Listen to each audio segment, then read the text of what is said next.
I would like to next introduce Dr. Yankopoulos from Regeneron, who will share with us the evolution and status of the monoclonal antibody cocktail against SARS-CoV-2 that his company is fast tracking in the clinic today. George? Well, thank you, Howard. And it's a privilege to be involved in your guys' effort here. I thought that before I talk about our antibody cocktail approach, since it's already come up, this notion about repurposing drugs, and also the concept of cytokine storm came up. And since we were very involved in these sorts of efforts as well, I thought I would just very briefly start with that before segueing into our antibody approach. But in terms of repurposing old drugs, I think that we all have to understand that science is very hard. And particularly clinical science is the most difficult, I think. And most things we have to understand fail, particularly retrying old drugs to cure new diseases. And I really commend Joe going forward, doing, as he called it, the gold standard to test in clinical trials drugs to prove that something that people think might work actually does work. But repurposing drugs is always very difficult, and we can easily be misled in thinking that things work. And we already heard from Mike and from Howard and from Joe about this concept of cytokine storm.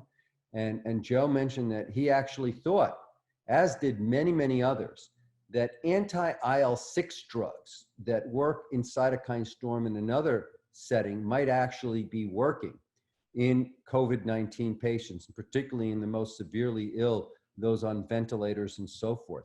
And in fact, there were actually clinical trials, but not the gold standard sort of trials that Joe is doing and talking about, but non-placebo controlled trials that are not controlled, but they were done in China and Italy using either an IL-6, there's 2 approved anti-IL-6 receptor drugs, one from Regeneron and one from our company. And they tried these drugs and they claimed that they were miracle drugs.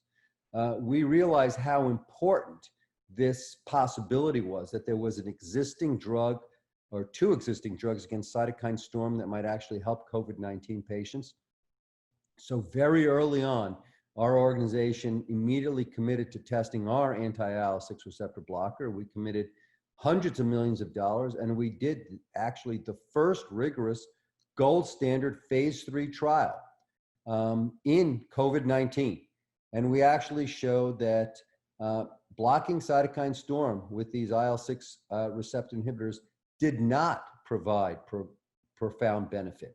And our negative results in this area was subsequently confirmed by Roche Genentech testing their IL-6 receptor blocker. So that little intro, I just wanted to get across how hard it is to do clinical science, and particularly the field of repurposing old drugs to treat new diseases like COVID-19, and how important it is to do exactly what we did and what Joe is doing now, to do these rigorous gold standard clinical trials to really understand and prove whether a drug is providing false hope or whether it really can make a difference and to what extent it can really help patients.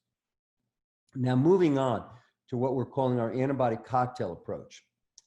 Maybe you can go forward. I think I have provided us a brief introductory slide. Thank you. Yeah. I thought I should get back to basics and just describe what the body normally does and how it deals with viral infections, such as the flu and COVID-19, and why we think, instead of repurposing old drugs, developing targeted specific new drugs that do exactly what the body normally does might be the best chance to really fight this disease. So when you get a viral infection, it could be the flu or it could be COVID-19, the body's immune system responds by generating what I think we've all heard about, these antiviral antibodies that bind and kill the virus. These antiviral antibodies clear the initial infection, and in some cases they can last a lifetime, protecting against future reinfection by the same virus. There's some issues and controversies about this regarding COVID-19, but I think a lot of this is proving to be true and will still be true despite exceptions. Now, vaccines are really an important approach, and they build on what the body normally does, which is why vaccines can be so successful. They literally trick the body to make a similar immune response to what it normally does to the real virus. That is, when you're giving a vaccine, you either give something that is the dead virus or a weakened virus or a very small part of the virus, such as the COVID-19 spike protein that you already heard about from Joe.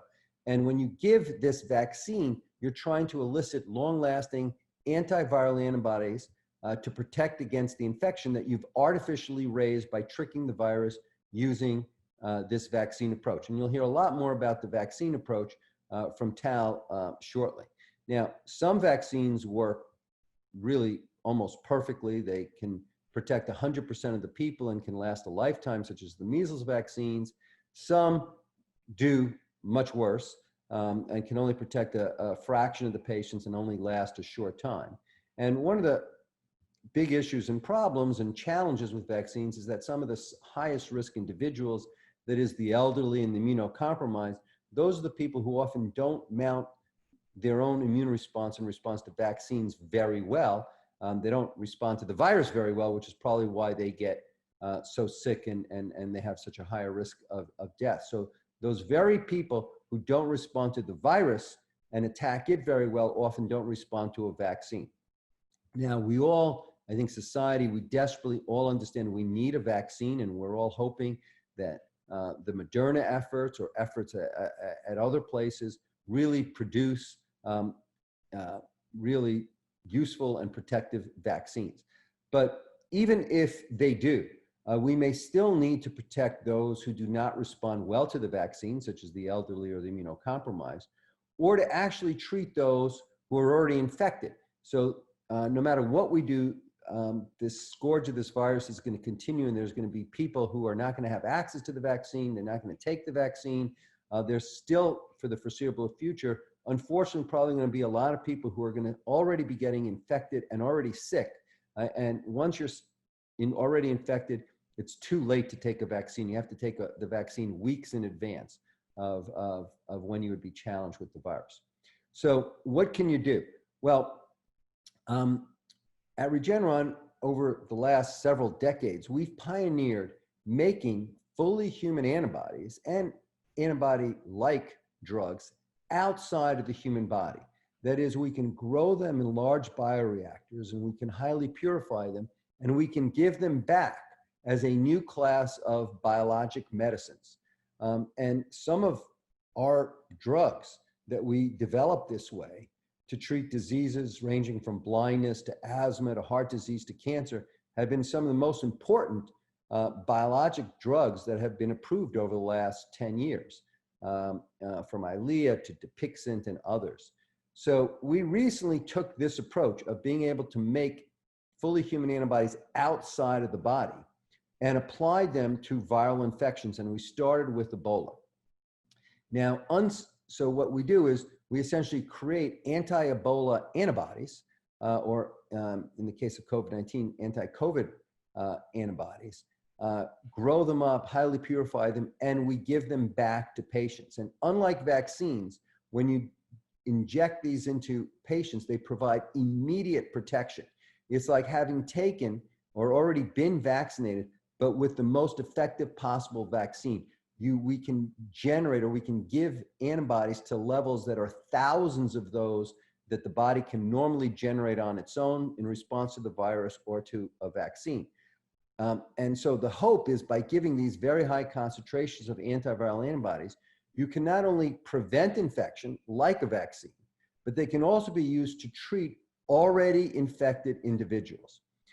And Ebola was actually the first example of our Regeneron developing our antibody cocktail approach for infectious disease. And in fact, we hope that in October, it'll prove to be the first approved antibody cocktail approach for any viral infection disease, and the first approved Ebola treatment, where it saved the lives of people both in the early stages of infection and even people in the late stages of infection, as shown in a clinical trial that was carried out in the Congo by the World Health Organization. So maybe, Howard, you can move to the next slide, or whoever has the slides. So what have we done at Regeneron in terms of this approach with regard to COVID-19?